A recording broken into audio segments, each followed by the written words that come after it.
नमस्कार, आप देख रहे हैं दिव्य हिमाचल टीवी और मैं हूं आपके साथ पल्लवी शर्मा। स्वागत है आपका हमारे खास कार्यक्रम जाहिर है में आपसे बात करेंगे अंतर्राष्ट्रीय, राष्ट्रीय और राज्य की कुछ खबरों पर। साथ ही समाचार पत्र की प्रमुख खबरों पर भी आपसे चर्चा होगी। कार्यक्रम के अंत में एक रोचक विषय भी आपके लिए लेकर आए हैं, तो बने रहिए कार्यक्रम के अंत तक। सबसे पहले बात करते हैं अंतर्राष्ट्रीय खबरों की। दक्षिण पश्चिम चीन के सिचुआन प्रांत के लुंडिंग काउंटी में आज भूकंप के तेज झटके महसूस किए गए। अधिकारियों ने इसकी जानकारी दी। स्थानीय समय अनुसार दोपहर 12:25 पर आए भूकंप की तीव्रता 6.8 मापी गई। भूकंप का केंद्र 29.59 डिग्री उत्तरी अक्षांश और 102.08 डिग्री पूर्वी देशांतर में 16 किलोमीटर की गहराई में था। रूस यूक्रेन के बीच छिड़ा युद्ध काफी लंबा खिंच चुका है। इसका खामियाजा यूरोप के साथ पूरे देश को भुगतना पड़ रहा है। अमेरिका और पश्चिमी देशों के प्रतिबंधों के खिलाफ रूस ने यूरोप की तेल गैस आपूर्ति ठप कर दी है। ऐसा तब हुआ है जब यूरोप की अर्थव्यवस्था रूस के तेल गैस सप्लाई पर ही आधारित थी। कनाडा के सस्केचुवान प्रांत में दो समुदायों के बीच जमकर चाकू चले, जिसमें 10 लोगों की मौत हो गई और 15 घायल हुए हैं। अधिकारियों ने कहा पुलिस आरोपियों की तलाश कर रही है। पुलिस ने कहा कि जेम्स स्मिथ क्री नेशन और सास्काटून में उत्तर पूर्व में बेल्जन गांव में कई स्थानों पर चाकूबाजी हुई है। और अब बढ़ते हैं राष्ट्रीय खबरों की तरफ।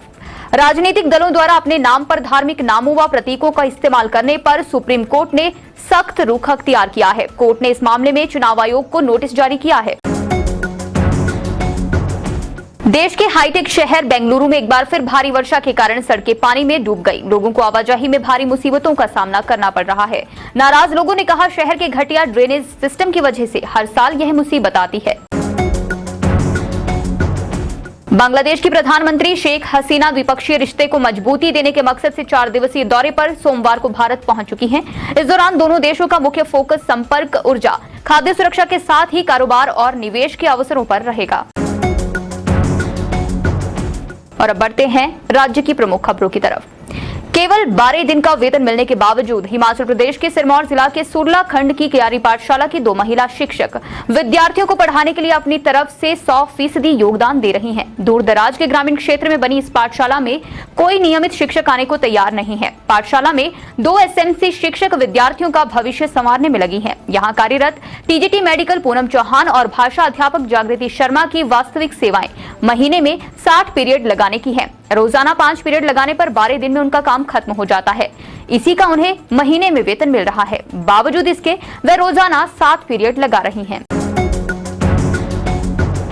हिमाचल प्रदेश में भाजपा कांग्रेस के बाद ही टिकटों की घोषणा कर सकती है। अभी तक भाजपा ने बहुत से हलकों में चेहरे तय नहीं किए हैं, ना ही टिकट आवंटन की आधिकारिक प्रक्रिया शुरू की है। उधर कांग्रेस के पास टिकटों के लिए 1347 आवेदन आ चुके हैं। इन पर सोमवार को नई दिल्ली में आयोजित की जा रही प्रदेश चुनाव समिति की बैठक में मंत्रणा होगी। होमगार्ड जवानों की ड्यूटी बिना ब्रेक 12 महीने ली जाएगी। ये आश्वासन मुख्यमंत्री जयराम ठाकुर ने सुंदरनगर में हिमाचल प्रदेश राज्य गृह रक्षक कल्याण संघ की तरफ से आयोजित राज्य स्तरीय समारोह की अध्यक्षता करते हुए दिया। और अब बढ़ते हैं समाचार पत्र की प्रमुख खबरों की तरफ। जयराम ठाकुर ने कहा राज्य के अस्तित्व के 75 वर्ष पूरे होने के उपलक्ष्य में आयोजित समारोह कांग्रेस नेताओं को रास नहीं आ रहे हैं। जयराम ठाकुर सुंदरनगर विधानसभा क्षेत्र के 1 दिवसीय दौरे के दौरान जनसभाओं को संबोधित करते हुए बोल रहे थे। दिल्ली में सोमवार को होने जा रही कांग्रेस की छंटनी से पूर्व ही कई सीटों पर टिकट के हालात बिल्कुल साफ हो गए हैं। इन सीटों पर कोई भी विवाद फिलहाल नहीं है और सीधे फैसला लिया जा सकता है। उत्तर भारत की प्रसिद्ध मणिमहेश यात्रा के दौरान इस साल 3 लाख से ज्यादा श्रद्धालुओं ने डल झील में स्नान किया। इसके साथ ही रविवार को इस यात्रा का आधिकारिक तौर पर समापन हो गया। और अब नजर डालते हैं संपादकीय पृष्ठ पर। जब चुनावी असमंजस के बीच का चुनाव हो जाए तो जनता का असमंजस भी सही आकलन को लेकर बढ़ जाता है। हिमाचल में कमोवेश परिस्थितियां असमंजस की तरफ जा रही हैं और इसका बाकायदा एक पैटर्न भी विकसित हो रहा है। इस लेख को चुनावी असमंजस का चुनाव शीर्षक के साथ आप हमारे संपादकीय पृष्ठ में पढ़ सकते हैं।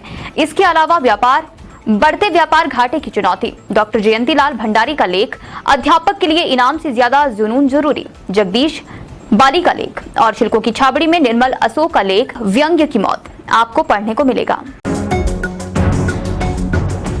और कार्यक्रम के अंत में बात करते हैं रोचक विषय की। महंगाई और बेरोजगारी को लेकर केंद्र सरकार के खिलाफ कांग्रेस के लोकसभा सांसद राहुल गांधी द्वारा निकाली गई हल्ला बोल रैली में एक मजेदार वाकया देखने को मिला। दरअसल इस रैली में मौजूद सभी लोगों की हंसी उस वक्त छूट गई जब राहुल गांधी ने मन से कहा, आजकल आटा 22 रुपए लीटर हो गया है। राहुल गांधी के इस बयान को लेकर सड़क से सोशल मीडिया तक उनका जमकर मजाक उड़ाया गया। दरअसल हल्ला बोल रैली को संबोधित करते हुए राहुल गांधी ने कह दिया कि 2014 में आटा 22 रुपए लीटर था और अब आटा 40 रुपए लीटर हो गया है। शायद उनकी जुबान फिसल गई, तभी वे ये ध्यान नहीं दे पाए कि आटा को लीटर नहीं किलोग्राम में मापा जाता है। जाहिर है कार्यक्रम में बस इतना ही। देखते रहिए दिव्य हिमाचल टीवी।